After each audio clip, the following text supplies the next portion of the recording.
If you've ever found yourself saying, my metabolism is just slow, then this episode is going to challenge that. Because while it might feel true, it's probably not true in the way that you think. And that's a really good thing because it puts you in the driver's seat.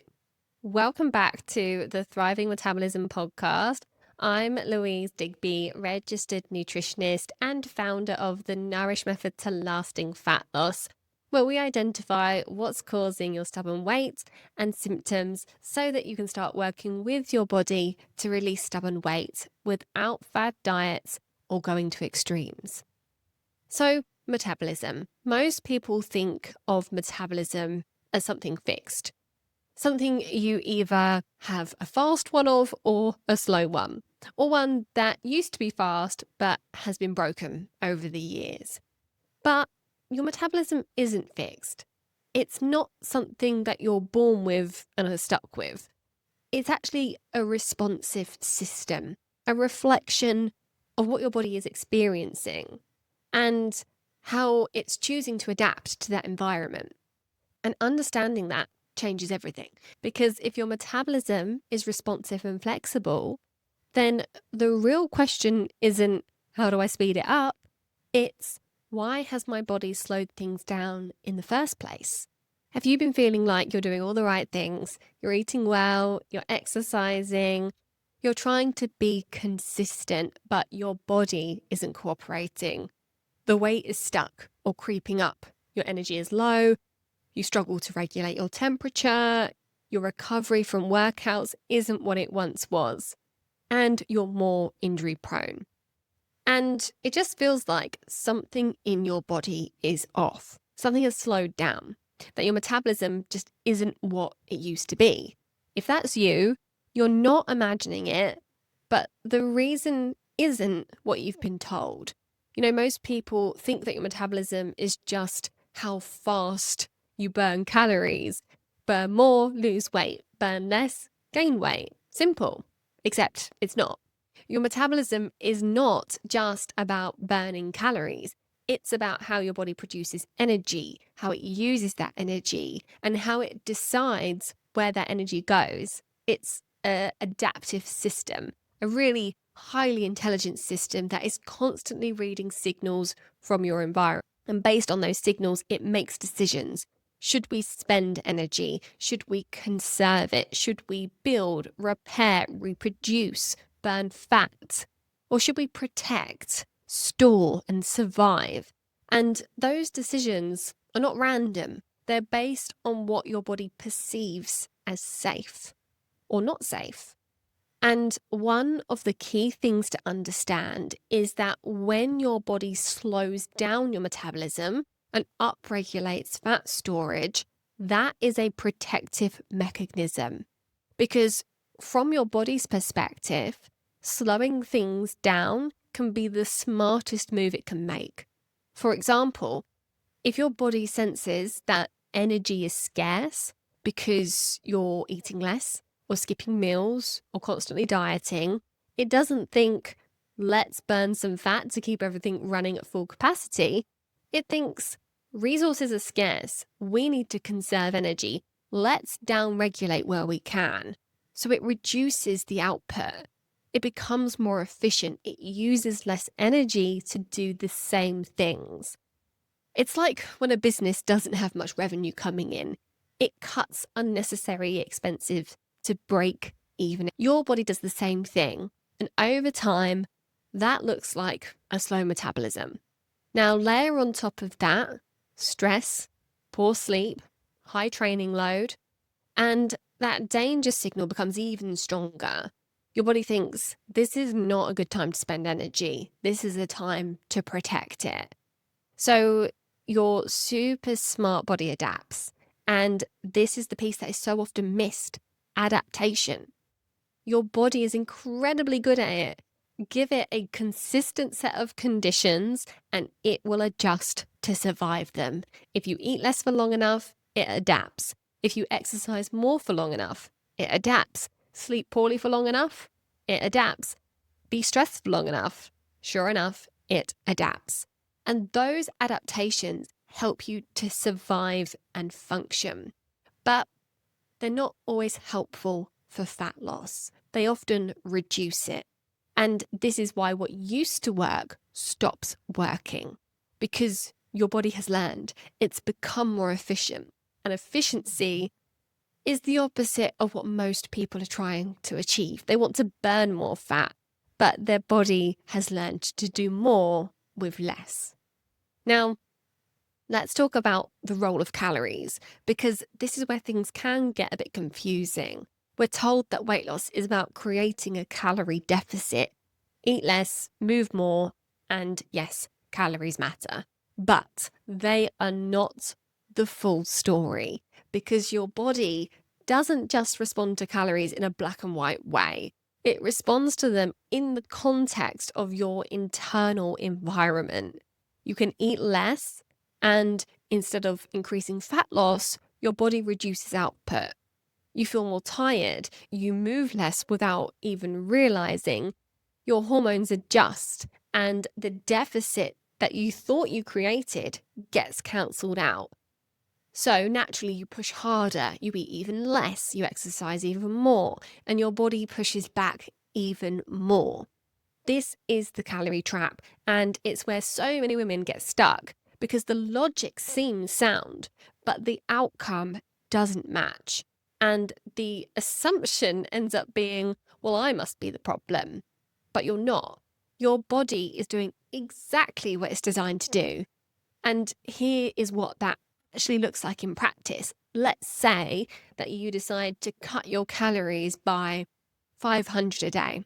On paper, according to the calorie model, that should lead to a pound of fat loss per week. But within days, sometimes even hours, your body starts making micro adjustments. You fidget less, you take the lift instead of the stairs without even thinking about it, you sit down more, you feel less motivated to move.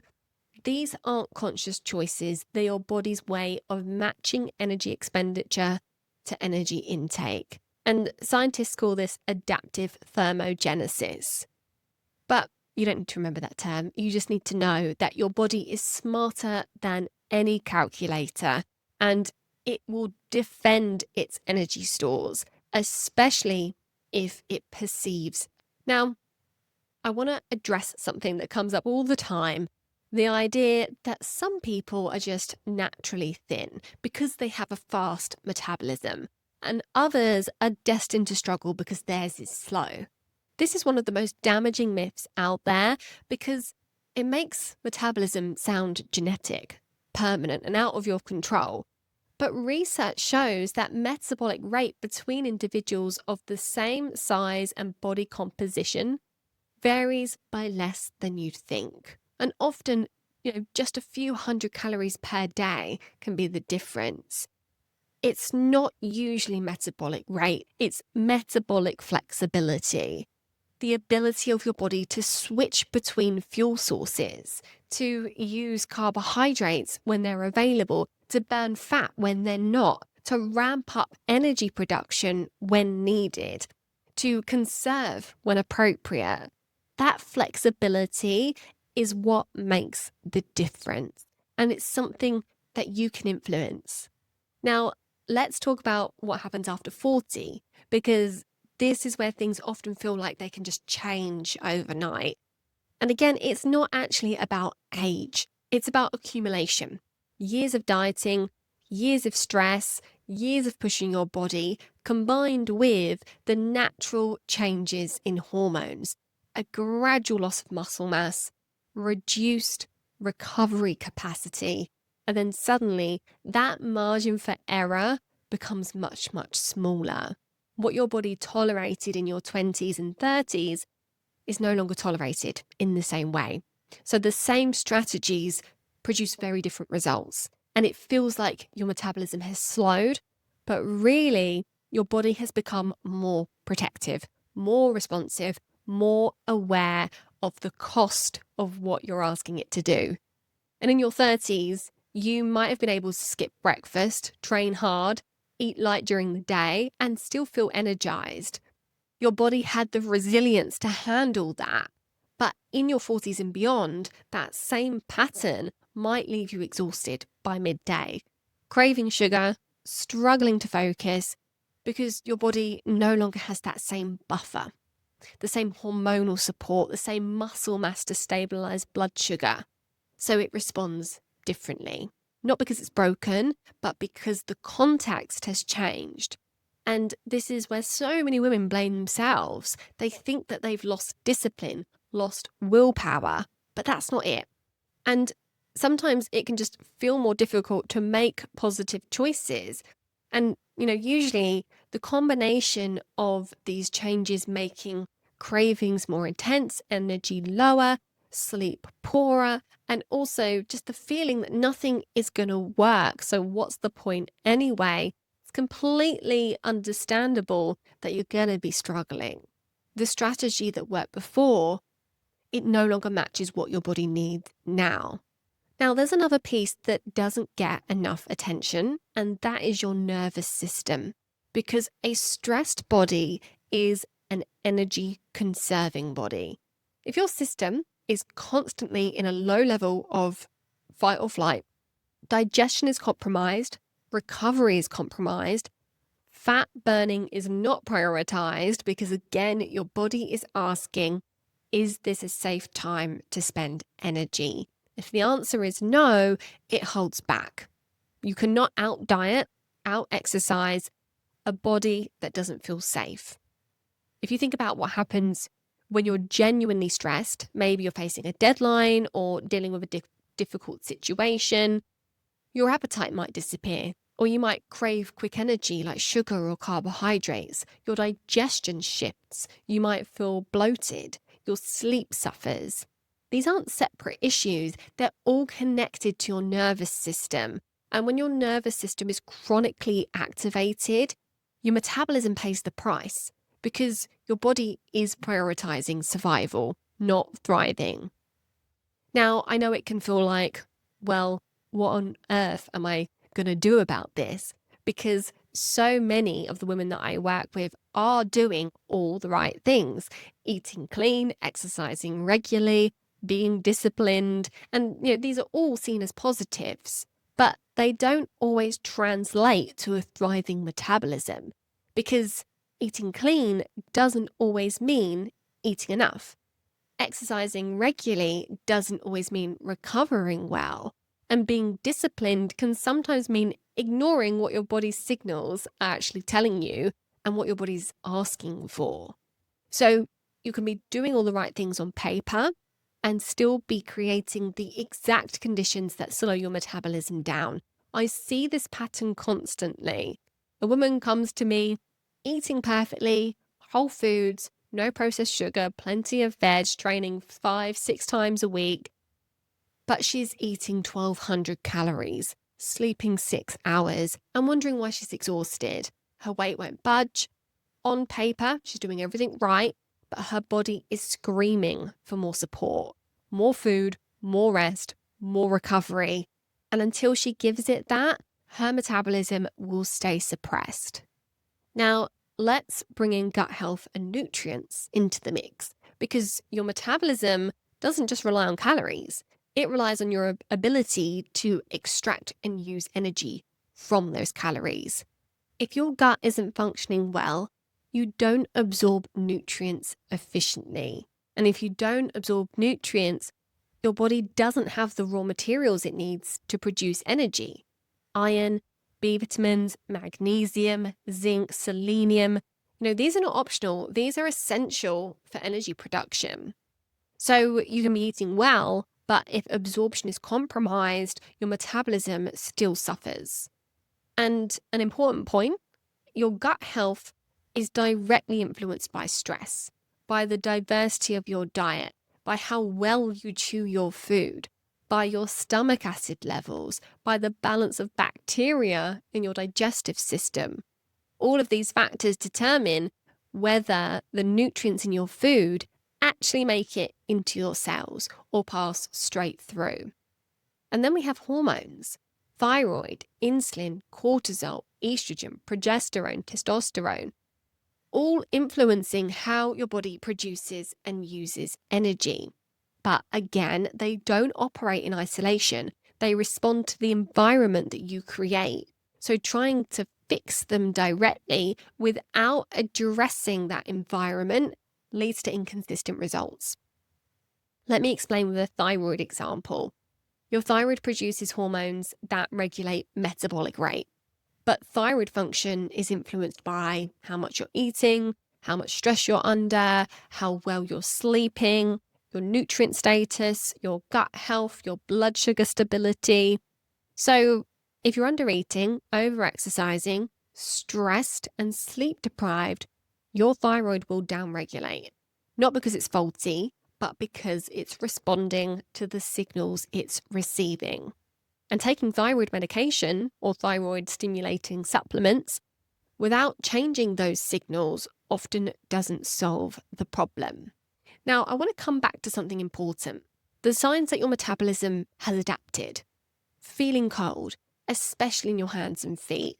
Low energy, particularly in the morning or mid-afternoon. Early afternoon crashes where you need caffeine or sugar to keep going. Cravings, especially for carbohydrates and sweets. Poor recovery from exercise, feeling sore for days after a workout. Digestive sluggishness, so bloating, constipation, or irregular bowel movements. Hair thinning, dry skin, brittle nails, irregular cycles, or worsening PMS. These are not random symptoms, they are signals. Your body is telling you that something needs to change. Not that you need to push harder, but you need a different support. Because pushing harder is often what got you here. More restriction, more cardio, more control. And each time your body just adapts further until eventually it stops responding entirely. And that's the moment that many women describe as feeling like their metabolism has broken. But it isn't broken, it's adapted. And adaptation can be reversed, but not by doing more of the same. So what actually supports your metabolism?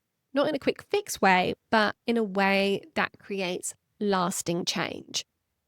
It starts with giving your body enough energy, not just calories, but consistently adequate energy throughout the day. This means eating enough at each meal, not skipping breakfast, not waiting until you're starving to eat, stabilizing blood sugar. And you can do that by pairing protein with carbohydrates, by eating regularly, by avoiding long gaps between meals, regulating your nervous system through breath work, through movement that feels good, not punishing, through rest, through connection, and supporting sleep and recovery, prioritizing 7 to 9 hours a night, creating a wind down routine, managing light exposure, building and maintaining muscle. And you can do that through resistance training. And also ensuring you have adequate protein intake and proper recovery between sessions. Supporting gut health with fiber and fermented foods and diversity in the diet and proper chewing and mindful eating. And ensuring you have the nutrients required to produce energy through a varied and colourful diet, through strategic supplementation if appropriate, through regular testing to identify deficiencies and imbalances. Kind of simple when you know how, really, but not always easy. And most importantly, it requires a shift in how you think, because this is not about forcing your body, it's about working with it and understanding what it needs and creating the conditions where it feels safe to increase output again.